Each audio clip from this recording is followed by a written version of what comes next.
First of all सभी को जोहार, गुड मॉर्निंग। तो आज हम लोग मिलते हैं ज्योग्राफी में, जिसमें से क्या देखेंगे, भारत की शीतंग विस्तार, उसी में क्या है कर्क रेखा और भारत के मानक समय रेखा के बारे में हम लोग चर्चा करेंगे। तो फर्स्ट ऑफ ऑल हम लोग आते हैं, एक मैप बनाते हैं। तो यहाँ पर आप लोग भारत का एक मैप बनाते हैं, इसका हम लोग बात को आगे बढ़ा। तो कुछ इस प्रकार से आपको रफ डायग्राम मिल जाएगा भारत का।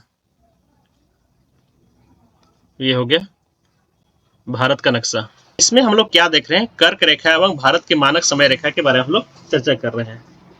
तो कर्क रेखा भारत के मध्य से होकर गुजरती है। तो कुछ यहाँ पर देखिए इस प्रकार से क्या है, कर्क रेखा जो है भारत के मध्य से गुजरती है। कर्क रेखा कहां से गुजरती है? ये भारत के मध्य से, भारत के मध्य से गुजरती है।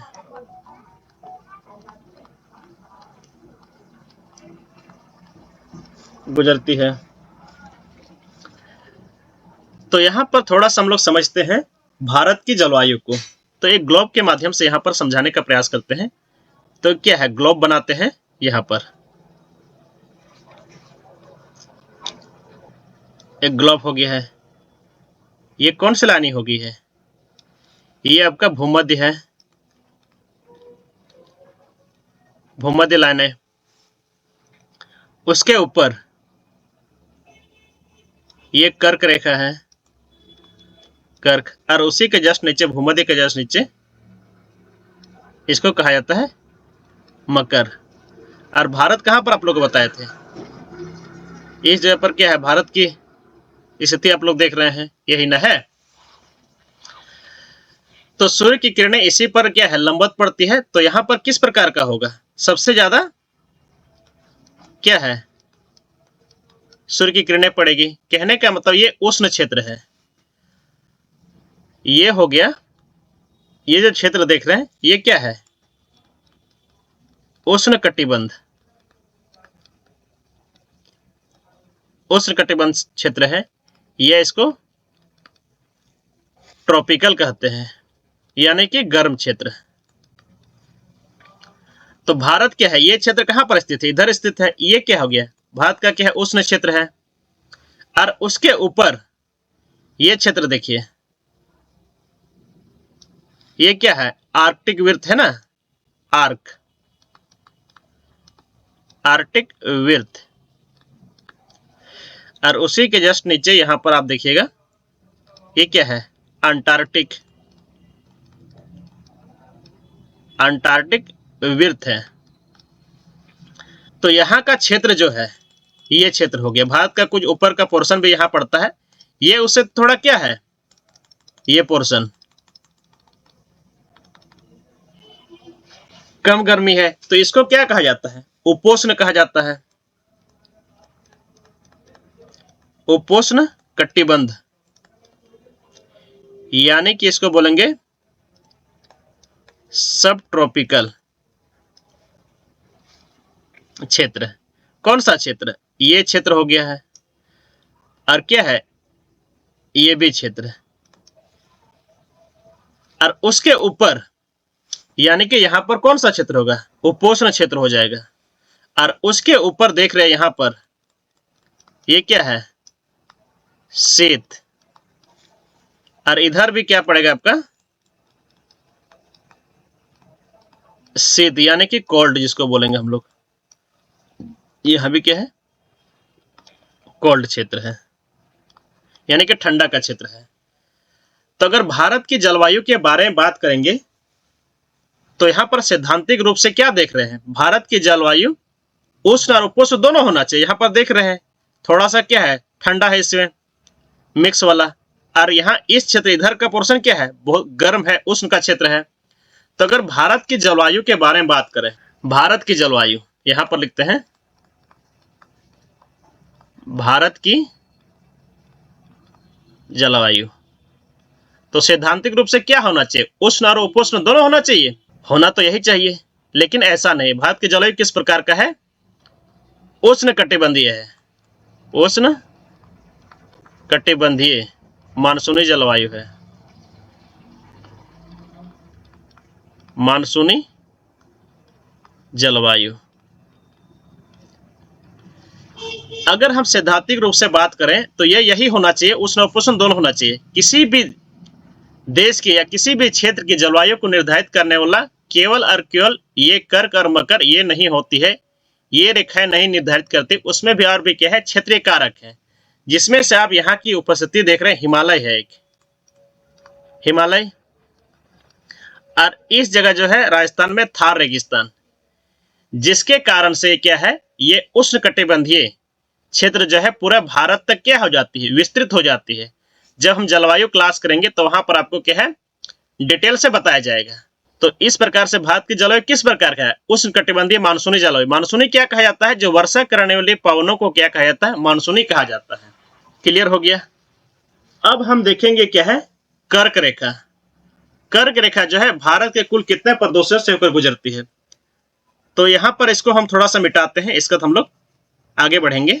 इसको हम हटा दे रहे हैं, ये वाला पोर्शन मिटा दे रहे हैं, और इधर भी हम इसको मिटा दे रहे हैं। ठीक हो गया। तो इसको हम लोग समझते हैं। तो भारत के कुल कितने प्रदेश, 8 प्रदेश कर्क रेखा पर स्थित है। भारत के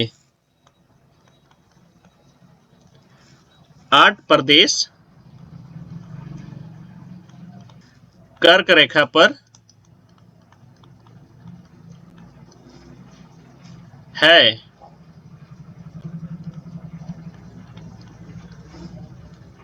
तो कौन कौन सा यहां पर देखिए इस क्षेत्र में। तो सबसे पहले हम लोग देखते हैं पूरब।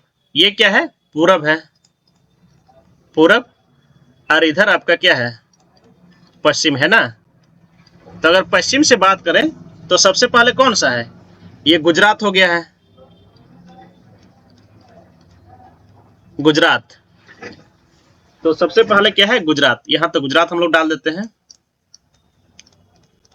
गुजरात। इसके बाद कौन सा आता है, गुजरात के बाद में आप देखेंगे राजस्थान। यहां आ जा रहा है राजस्थान, राजस्थान, राजस्थान हो गया। इसके बाद में आपका आता है, राजस्थान के बाद में मध्य प्रदेश, मध्य प्रदेश।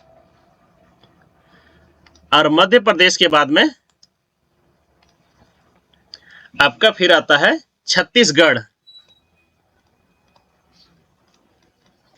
छत्तीसगढ़ के बाद में झारखंड, और झारखंड के बाद में पश्चिम बंगाल। इसका ये कहां पहुंच जाती है, बांग्लादेश। और बांग्लादेश के बाद में आपका ये त्रिपुरा, यहां हो गया त्रिपुरा, और यहां हो गया मिजोरम, मिजोरम क्षेत्र। तो कुल कितने प्रदेश हो गया, 8 प्रदेश हो गया। तो राजस्थान के बाद में मध्य प्रदेश, मध्य प्रदेश के बाद में आप देख रहे हैं छत्तीसगढ़, छत्तीसगढ़। और छत्तीसगढ़ के बाद में झारखंड, झारखंड के बाद में पश्चिम बंगाल, पश्चिम बंगाल के बाद आप देखेंगे त्रिपुरा, और आपका मिजोरम, मिजोरम हो गया। तो कुल कितने प्रदेश हो गए, कुल यहां पर हो गया 8 प्रदेश। क्या है, भारत के मध्य से गुजरते। कितने प्रदेश हो गए, 8 प्रदेश में है। तो टोटल गिन लीजिए 8 हो गया है। तो यहां पर आप क्वेश्चन कैसे पूछा जा सकता है, तो राजधानी एक पूछा जा सकता है, सबसे निकटतम राजधानी इन प्रदेशों में पड़ने वाले निकटतम राजधानी, या दूरतम पूछा जा सकता है, या उत्तर में स्थित कौन सी राजधानी है, दक्षिण में स्थित कौन सी राजधानी है। इधर वाला पूछेगा तो क्या है, पता चल जाएगा ना। और इधर वाला पूछेगा तो क्या है, नजदीक नजदीक वाला पूछता है। तो इसको समझिए, गुजरात का राजधानी कहां पर है, तो हम लोग इधर इस साइड लिखते हैं, नीचे लिखते हैं गांधीनगर। राजस्थान का जयपुर ऊपर लिखते हैं। मध्य प्रदेश का भोपाल नीचे लिखते हैं। और छत्तीसगढ़ का रायपुर। झारखंड का रांची नीचे ही लिखते हैं। पश्चिम बंगाल का कलकत्ता। ये हो गया। और त्रिपुरा का है क्या है? आइजोल है, ऊपर है, सॉरी अगरतला।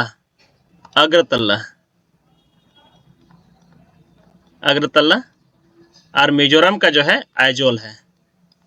तो यहां आपसे पूछा जा कर्क रेखा पर स्थित प्रदेशों में से कौन से प्रदेश की राजधानी कर्क रेखा के उत्तर में है या फिर दक्षिण में है?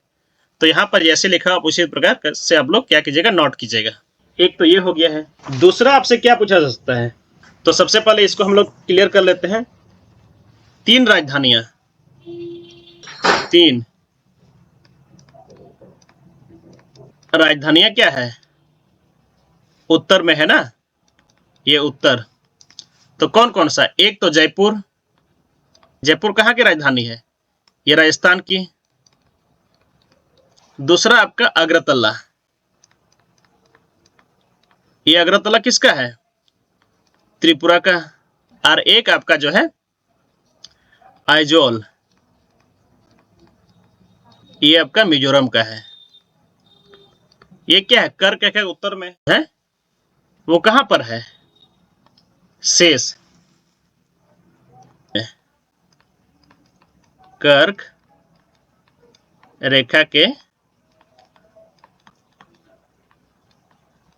दक्षिण में है। क्लियर हो गया? अब यहां क्या पूछा जा सकता है? एक तो पूछा जा सकता है निकटतम और दूरतम। तो थोड़ा सा इसको हम स्लाइड को ऊपर कर देते हैं। तो यहां पर क्या निकल के आता है? इसका कलर थोड़ा सा हम चेंज कर लेते हैं। कर्क रेखा पर स्थित, कर्क रेखा पर स्थित प्रदेशों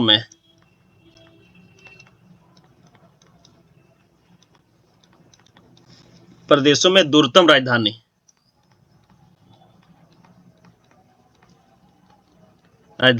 कौन सी है? ये हो जाए आपका राजस्थान की जयपुर। तो इसमें क्या लिखेंगे? दूरतम हो जाएगा। दूरतम राजधानी हो गया। और कर्क रेखा निकटतम राजधानी, कर्क रेखा के निकटतम राजधानी, ये क्या हो जाएगा? रांची हो जाएगा। क्या है? रांची, झारखंड है। तो अगर निकटतम का बात करें तो ये क्या है? रांची। निकटतम राजधानी कौन सा है? रांची है। अगर हम बात करें लंबाई में, सर्वाधिक लंबाई, तो यहां पर आपका क्या है? मध्य प्रदेश में आ जाएगा। सर्वाधिक कर्क रेखा की सर्वाधिक लंबाई, कर्क रेखा की सर्वाधिक लंबाई मध्य प्रदेश का हो जाएगा। मध्य प्रदेश ये है ना, सर्वाधिक लंबाई जो कर्क रेखा की है।